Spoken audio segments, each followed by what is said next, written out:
ରାକ୍ଷୀ ପୂର୍ଣ୍ଣିମାରେ ମିଳିବ ସୁଭଦ୍ରା ଟଙ୍କା। ସୂଚନା ଦେଲେ ପ୍ରଭାତୀ ପରିଡ଼ା। ଦେଖନ୍ତୁ, ଆପଣ ଅଗଷ୍ଟ 9 ତାରିଖରେ ତୃତୀୟ କିସ୍ତି ପାଇବାକୁ ଚାହୁଁଥିଲେ, ତାହେଲେ ଆପଣମାନେ ଏହିସବୁ କାମ କରି ନେବା ନିହାତି ଜରୁରୀ। ନହେଲେ ଆପଣମାନେ ତୃତୀୟ କିସ୍ତିରୁ ବଞ୍ଚିତ ରହିବେ।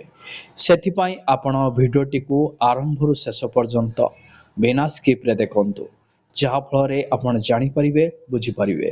ଯଦି ଚ୍ୟାନେଲରେ ନୂଆ କରି ଆପଣ ଭିଡ଼ିଓଟି ଦେଖୁଥାନ୍ତି, ଭିଡ଼ିଓକୁ ଲାଇକ୍ କରି ଚ୍ୟାନେଲକୁ ସବସ୍କ୍ରାଇବ୍ କରି ପାଖରେ ଥିବା ଘଣ୍ଟି ଚିହ୍ନକୁ ଦବାଇ ଦିଅନ୍ତୁ। ଦେଖନ୍ତୁ, ଅଗଷ୍ଟ 9 ତାରିଖରେ ରାକ୍ଷୀ ପୂର୍ଣ୍ଣିମା ଅବସରରେ ସୁଭଦ୍ରାର ତୃତୀୟ କିସ୍ତି ଟଙ୍କା ପ୍ରଦାନ କରାଯିବ। ବଡ଼ ସୂଚନା ଦେଇଛନ୍ତି ଉପମୁଖ୍ୟମନ୍ତ୍ରୀ ପ୍ରଭାତୀ ପରିଡ଼ା। ରାକ୍ଷୀ ପୂର୍ଣ୍ଣିମାରେ ମିଳିବ ସୁଭଦ୍ରା ଟଙ୍କା। ଅଗଷ୍ଟ 9 ତାରିଖରେ ରାକ୍ଷୀ ପୂର୍ଣ୍ଣିମା ଅବସରରେ ସୁଭଦ୍ରାର ତୃତୀୟ କିସ୍ତି ଟଙ୍କା ପ୍ରଦାନ କରାଯିବ। ବଡ଼ ସୂଚନା ଦେଇଛନ୍ତି ଉପମୁଖ୍ୟମନ୍ତ୍ରୀ ପ୍ରଭାତୀ ପରିଡ଼ା। ତେବେ ଯେଉଁ ହିତାଧିକାରୀ ଭାବେ ପ୍ରଥମ ଦୁଇଟି କିସ୍ତିରେ ଟଙ୍କା ପାଇନାହାନ୍ତି, ସେମାନଙ୍କୁ ମଧ୍ୟ ଟଙ୍କା ପ୍ରଦାନ ପାଇଁ ପ୍ରକ୍ରିୟା ଆରମ୍ଭ। ପ୍ରାୟ 1,88,000 ମହିଳା ଏପର୍ଯ୍ୟନ୍ତ ସୁଭଦ୍ରା ଟଙ୍କା ପାଇନାହାନ୍ତି। ତୃତୀୟ କିସ୍ତି ଟଙ୍କା ପ୍ରଦାନ ପରେ ଏନେଇ ସମୀକ୍ଷା ହେବ। ଏହା ପୂର୍ବରୁ ଗତ ଏପ୍ରିଲ 2025ରେ ମିଳିଥିଲା ସୁଭଦ୍ରା ଯୋଜନାର ଷଷ୍ଠ ପର୍ଯ୍ୟାୟ ଟଙ୍କା। ଯେଉଁମାନେ ଯୋଜନାର ଲାଭ ପାଇବା ପାଇଁ ଆବେଦନ କରିଥିଲେ, ସେମାନଙ୍କ ମଧ୍ୟରୁ ଯିଏ ଯୋଗ୍ୟ ବିବେଚିତ ହେବେ, ସେମାନେ ଟଙ୍କା ପାଇବେ ବୋଲି ଉପମୁଖ୍ୟମନ୍ତ୍ରୀ ପ୍ରଭାତୀ ପରିଡ଼ା ପୂର୍ବରୁ କହିସାରିଛନ୍ତି। ପ୍ରଭାତୀ ପରିଡ଼ାଙ୍କ ଏହି ସୂଚନା ପରେ ଏବେ ପୁଣି ଥରେ ସୁଭଦ୍ରା ଆବେଦନକାରୀଙ୍କ ମଧ୍ୟରେ ଖୁସିର ଲହରୀ ଖେଳିଯାଇଛି।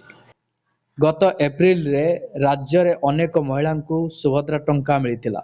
ହେଲେ ଅନେକ ହିତାଧିକାରୀ ଏମିତି ରହିଛନ୍ତି, କୌଣସି କାରଣବଶତଃ ଆକାଉଣ୍ଟକୁ ଟଙ୍କା ଆସିନଥିଲା। କିନ୍ତୁ ସେମାନେ ଏବେ ଆଦୌ ବ୍ୟସ୍ତ ହେବାର ଆବଶ୍ୟକତା ନାହିଁ, କାରଣ ପୁଣି ଥରେ ଅଗଷ୍ଟ ମାସରେ ସୁଭଦ୍ରା ଟଙ୍କା ଆକାଉଣ୍ଟକୁ ଆସିବାକୁ ଯାଉଛି। ଯେଉଁମାନେ ସୁଭଦ୍ରା ଯୋଜନାରେ ତୃତୀୟ କିସ୍ତି ଟଙ୍କା ପାଇବା ପାଇଁ ଯାଉଛନ୍ତି, ସେମାନଙ୍କୁ ଡିବିଟି ଆକ୍ଟିଭ ଅଛି କି ନ ଅଛି ଆପଣ ଥରେ ବ୍ୟାଙ୍କ ଆକାଉଣ୍ଟରେ ଚେକ୍ କରିବେ। ଆପଣ ଯେଉଁ ଆକାଉଣ୍ଟରେ ଟଙ୍କା ପାଇଥିଲେ, ସେହି ଆକାଉଣ୍ଟରେ ଡିବିଟି ଆକ୍ଟିଭ ଅଛି କି ନାହିଁ, ତା ସହିତ ଆପଣ ସେହି ଆକାଉଣ୍ଟର KYC ଅପଡେଟ୍ ହୋଇଛି କି ନାହିଁ, ଆପଣ ଥରେ ଟଙ୍କା ପାଇବା ପୂର୍ବରୁ ଚେକ୍ କରିନେବେ।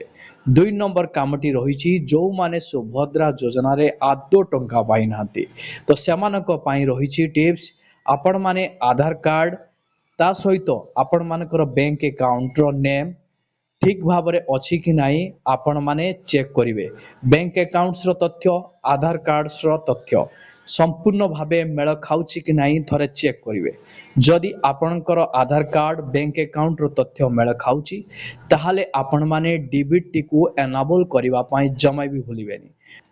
ଦେଖିଥିବେ, ବ୍ୟାଙ୍କ ଆକାଉଣ୍ଟରେ ଆପଣମାନେ ଡିବିଟି ଆକ୍ଟିଭ କରିବା ପାଇଁ ବ୍ୟାଙ୍କର ଷ୍ଟାଫମାନଙ୍କୁ କହିଥିବେ, କିନ୍ତୁ ସେମାନେ ଆପଣମାନଙ୍କୁ ଜଣେଇଥିବେ ଯେ ଆପଣମାନଙ୍କର ଡିବିଟି ଆକ୍ଟିଭ ହୋଇଯିବ।